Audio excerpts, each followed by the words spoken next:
అగ్గిపెట్టెల నుంచి రైలు పెట్టెల దాకా అవినీతి నడుస్తుంటే బతుకుబండి ఏ పట్టాల మీద నడపాలి సార్ అని చిరంజీవి చెప్పే ఠాగూర్ సినిమాలోని డైలాగ్ గుర్తుందా?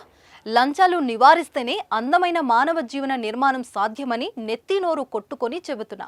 సమాజంలో మార్పు రావడం లేదు. ప్రతి 48 గంటలకు ఒకరు అవినీతి కేసులో ఏసీబీకి పట్టుబడుతున్నారు. మీరు కొత్తగా బిజినెస్ స్టార్ట్ చేయాలనుకుంటున్నారా? మార్చి 16-17 హైటెక్స్ లో franchise India biggest ఫ్రో expo.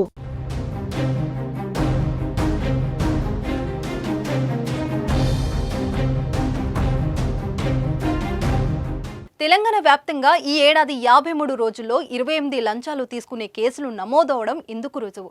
ACB డీజీగా బాధ్యతలు తీసుకున్న సివి ఆనంద్ లంచగాళ్లపై ఉక్కుబాద మోపుతున్నారు. ఆ డీటెయిల్స్ ఇప్పుడు చూద్దాం.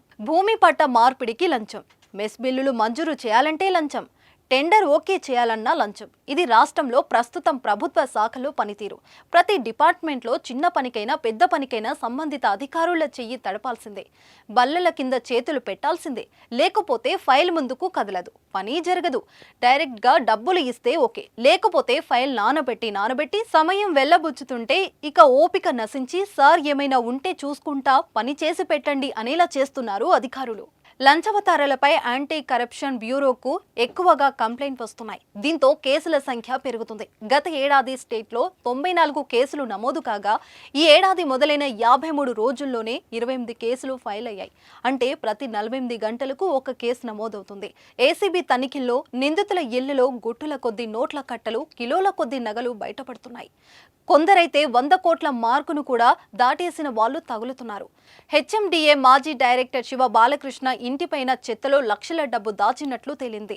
ట్రైబల్ వెల్ఫేర్ ఇన్ఛార్జ్ కేసులో దిండు కవర్లోనూ డబ్బులు బయటపడ్డాయి. మెస్ బిల్లులు చెల్లించేందుకు 50,000 లంచం తీసుకుంటూ కాకతీయ వర్సిటీ అసిస్టెంట్ రిజిస్ట్రార్ ఏసీబీకి చిక్కారు. ఔషధాల టెండర్ కోసం 3 లక్షలు తీసుకుంటూ నల్గొండ గవర్నమెంట్ హాస్పిటల్ సూపరింటెండెంట్ పట్టుబడ్డారు. పట్టదారు పాస్ పుస్తకం కోసం రైతు నుంచి 10 లక్షలు తీసుకుంటూ షామీర్పేట్ తహసీల్దార్ ఏసీబీకి దొరికారు. ఇలా బయటికి వచ్చిన కేసులు ఎన్ని ఉన్నాయి? కంప్లైంట్ కు రాకుండా, ఏసీబీ దృష్టికి రాకుండా ఇంకా ఇటువంటి లంచగాలు ఎంతమంది సమాజాన్ని దోచేస్తున్నారో దేవుడికే తెలియాలి. సామాన్యులకు ఎక్కువ అవసరాలుండే రెవెన్యూ, మున్సిపల్, పట్టణాభివృద్ధి, పోలీస్ శాఖలోని అవినీతి ఎక్కువగా ఉంటున్నట్లు తెలుస్తుంది. కాంగ్రెస్ ప్రభుత్వం ఏర్పడ్డాక ఏసీబీ చీఫ్ గా సివి ఆనంద్ను నియమించింది. వరుసగా ఆయన రివ్యూలు చేస్తూ ఏ స్థాయి అధికారి పైన అవినీతి ఆరోపణలు, ఫిర్యాదులు వస్తే మరో ఆలోచన లేకుండా యాక్షన్లోకి దిగుతున్నారు. కీలక కేసులో కేవలం వాట్సాప్తోనే ఏసీబీ చీఫ్ కు సమాచారం ఇచ్చిన అవినీతి అధికారులను ట్రాప్ చేస్తున్నారు. గవర్నమెంట్ ఆఫీసులో సేవలు పొందేందుకు లంచం ఇవ్వక తప్పలేదని 73% ప్రజలు వెల్లడించినట్లు ఓ జాతీయ సంస్థ సర్వేలో తేలింది. తెలంగాణ, ఏపీ, కర్ణాటక, తమిళనాడు, మధ్యప్రదేశ్, ఉత్తరప్రదేశ్, పశ్చిమ బెంగాల్, ఢిల్లీ, పంజాబ్, రాజస్థాన్, మహారాష్ట్ర, గుజరాత్లో రవాణా, రెవెన్యూ, పోలీస్, విద్య, వైద్యం తదితర 11 శాఖలో సర్వే చేసింది. అవినీతి కేసులో పట్టుబడకుండా, దొరికినా ఇబ్బంది లేకుండా అధికారులు బినామీలను ఏర్పాటు చేసుకున్నారు. వీరిని గుర్తించడంతో పాటు బినామీల చట్ట ప్రకారం చర్యలకు ఏసీబీ సిద్ధమైంది.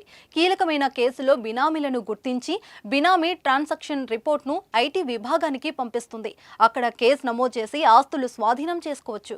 అక్రమార్కులు సాంకేతిక పరిజ్ఞానంతో తప్పించుకోవడంతో పాస్పోర్ట్ లేకుండా కంప్యూటర్, ఫోన్ తెరవడం, డిలీటెడ్ సమాచారాన్ని రాబట్టేలా సిబిఐ సహకారంతో సైబర్ ఫోరెన్సిక్ ల్యాబ్ ఏర్పాటు చేశారు. ఇన్ని మార్గాల్లో లంచగాల పని పడుతున్నారు. ఇకనైనా లంచాలు మానేసి అవినీతి రహిత నిర్మాణానికి అధికారులు, ప్రజలు సహకరిస్తారని ఆశిద్దాం.